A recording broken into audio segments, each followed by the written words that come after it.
നബി സല്ലല്ലാഹു അലൈഹി വസല്ലം പറഞ്ഞു, യുഅ്താ ബിഅൻഅമി അഹ്ലി ദുനിയ മിൻ അഹ്ലി നാർ.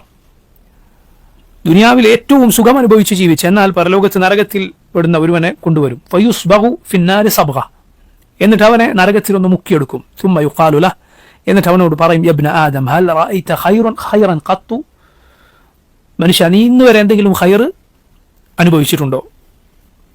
ദുനിയാവിൽ ഏറ്റവും സുഖം അനുഭവിച്ച ഒരുവനാണ്. ഹൽ മർറ ബിക നഈമുൻ ഖത്തു, എന്തെങ്കിലും ഒരു സുഖം നീ ഇന്ന് വരെ ആസ്വദിച്ചിട്ടുണ്ടോ? ഫയഖൂൽ, അവൻ പറയും, ലാ വല്ലാഹി യാ റബ്ബ്, അല്ലാഹുവാണ്, ഇല്ല എൻ്റെ റബ്ബേ. ദുനിയാവിൽ ഏറ്റവും സുഖം അനുഭവിച്ചവനെ പരലോകത്ത് നരകത്തിലൊന്ന് മുക്കിയെടുത്താൽ അതോടെ അവൻ അനുഭവിച്ച മുഴുവൻ സുഖ സൗകര്യങ്ങളും മറന്നുപോകും. നസ്അലുല്ലാഹി അൽ ആഫിയ വസ്സലാം.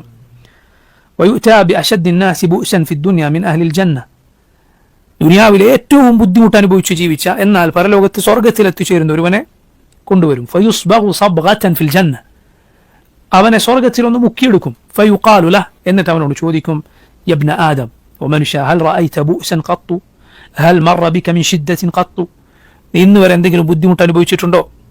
എന്തെങ്കിലും ഒരു പ്രയാസം നിന്റെ ജീവിതത്തിൽ ഇന്നേ വരെ കഴിഞ്ഞു പോയിട്ടുണ്ടോ? ഫയഖൂൽ, അപ്പോൾ അവൻ പറയും, ലാ വല്ലാഹി യാ റബ്ബ്, മാ മർറ ബി ബുഅ്സുൻ ഖത്തു വലാ റഅയ്തു ശിദ്ദതൻ ഖത്തു, ഇന്ന് വരെ ഒരു പ്രയാസം ഞാൻ അനുഭവിച്ചിട്ടില്ല, ഒരു ബുദ്ധിമുട്ട് ഇന്ന് വരെ എൻ്റെ ജീവിതത്തിൽ കഴിഞ്ഞു പോയിട്ടില്ല. സുബ്ഹാനല്ലാഹ്.